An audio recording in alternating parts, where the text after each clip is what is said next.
প্রায় এক যুগ পর ফরিদপুরের মধুখালী থেকে রাজবাড়ী পর্যন্ত বাস চলাচল শুরু হয়েছে। ৪৩ কিলোমিটার দীর্ঘ এই রুটে পুনরায় লোকাল বাস চলাচল শুরু হওয়ায় যাত্রী ও সাধারণ মানুষের মধ্যে স্বস্তি ও উৎফুল্ল লক্ষ্য করা গেছে।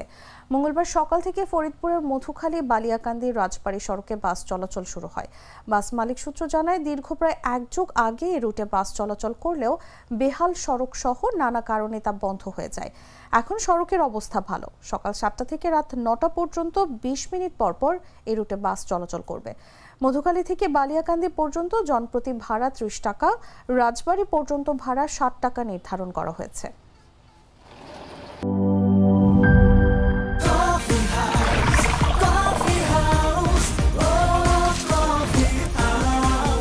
কফি হাউস, প্রতি চুমুকে আড্ডা জমে।